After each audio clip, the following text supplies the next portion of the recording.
पर्दे के आगे तो सब कुछ दिखता है, लेकिन पर्दे के पीछे आखिर है क्या?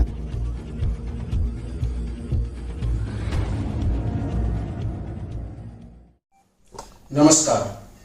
डिजिटल खबरीलाल के खास कार्यक्रम पर्दे के पीछे में आप सभी का स्वागत है। मैं सत्येंद्र प्रताप सिंह। आज फिर ट्रेन एक्सीडेंट हुई, रेल हादसा हुआ। रेल मंत्री घटनास्थल पर जाएंगे, रेलवे के अधिकारी भी जाएंगे, वहां तहकीकात होगा, एक कमेटी का गठन होगा जिसे कहा जाएगा कि महीने भर के अंदर वो रिपोर्ट देगी और उसके बाद कार्रवाई होगी। यह एक रूटीन सा बन गया है। सवाल यह है कि बेगुनाह रेल यात्रियों की मौत आखिर यह कब थमेगी। आज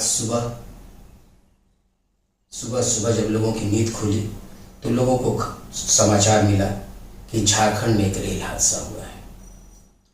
दरअसल झारखंड के चक्रधरपुर के पास राज खरसावा और बड़ा बंबू में स्टेशन के बीच हावड़ा मुंबई मेल के 20 डब्बे पटरी से उतर गए। बताया जा रहा है कि बगल में मालगाड़ी थी जिससे जाकर टकराई और यह रेल हादसा हुआ। लोगों की मरने की भी सूचना है, घायल होने की भी सूचना है। सवाल यह है कि इस तरह की हादसाएं आखिर होती क्यों है।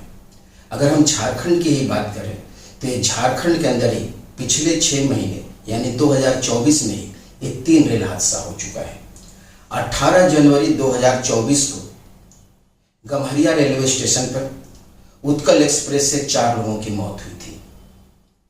28 फरवरी 24 को भी जामताड़ा और विद्यासागर स्टेशन के बीच हुए ट्रेन हादसे में 2 लोगों की मौत हुई थी और यह आज तीसरा रेल हादसा है, यानी 6 महीने के अंदर 3 हादसे। अगर हम पश्चिम बंगाल की बात करें, पिछले महीने 17 जून को बंगाल के न्यू जलपाईगुड़ी में कंचनजंगा एक्सप्रेस जो सियालदा आ रही थी वह दुर्घटनाग्रस्त हुई थी। उसमें भी काफ़ी लोग मारे गए थे और काफ़ी लोग घायल हुए थे। उस दरमियान भी यह बात उठी थी कि कमेटी का गठन किया जा रहा है, कमेटी की रिपोर्ट आने के बाद कार्रवाई की जाएगी। लेकिन हुआ क्या?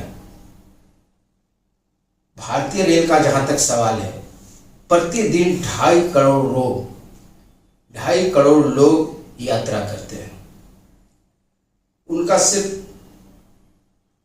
ये कहा जा सकता है कि उनका गुनाह क्या है, वो आखिर अपनी मौत से क्यों खेल रहे हैं, इसकी जिम्मेवारी आखिर किसकी बनती है। यदि हम पिछले साल भर की भी अगर घटनाओं को यदि देखें तो कितनी ज्यादा रेल घटनाएं हुई हैं।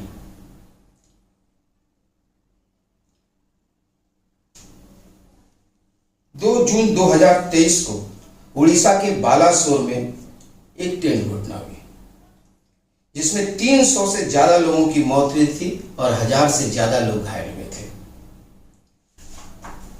ऐसे में अगर हम नेताओं की बात करें तो कहा जाएगा कि मनमोहन सिंह के कार्यकाल से मोदी के कार्यकाल की तुलना करें।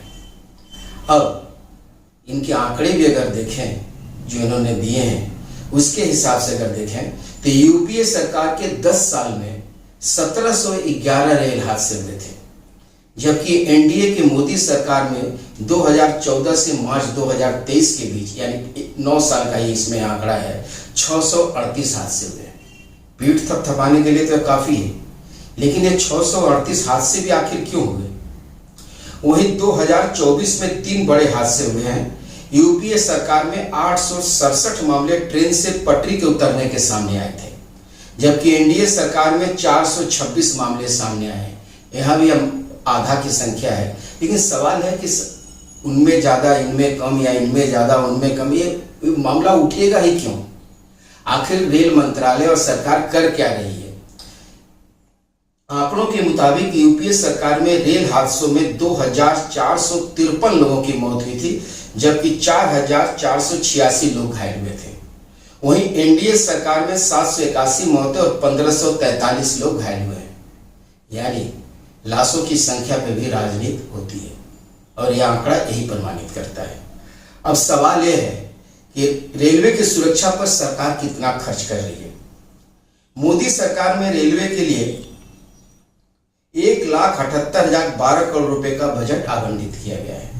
इसका मतलब हर साल औसतन 17,801 करोड़ रुपए खर्च किए गए हैं, जो 2014 से पहले की तुलना में 2.5 गुना ज्यादा है। लेकिन सवाल यह है कि ये आंकड़े जो हैं ये अपनी जगह हैं, आखिर ये मौत का सिलसिला थमेगा कब? और ये जो रक्षा कवच की बात थी उसका क्या हुआ?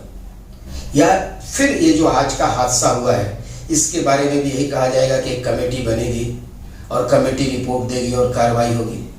तो फिर मेरा सवाल यह है कि पिछले महीने जो 17 जून को न्यू जलपाईगुड़ी में जो रेल हादसा हुआ था कंचनजंगा एक्सप्रेस का, उस वक्त भी कहा गया था कि महीने भर के अंदर कमेटी रिपोर्ट देगी और उसके बाद कार्रवाई की जाएगी।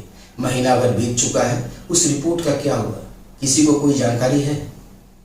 मुझे तो नहीं लगता कि इसकी कोई जानकारी है। बंगाल के मुख्यमंत्री और पूर्व रेल मंत्री ममता बनर्जी ने एक ट्वीट भी किया है और कहा है कि मैं बहुत दुखित हूं और यह जानना चाहती हूं क्या यही सरकार चलाने का तरीका है। फिलहाल आज के लिए बस इतना ही। कल फिर इसी समय मिलेंगे पर्दे के पीछे लेकर। मैं सत्येंद्र प्रताप सिंह।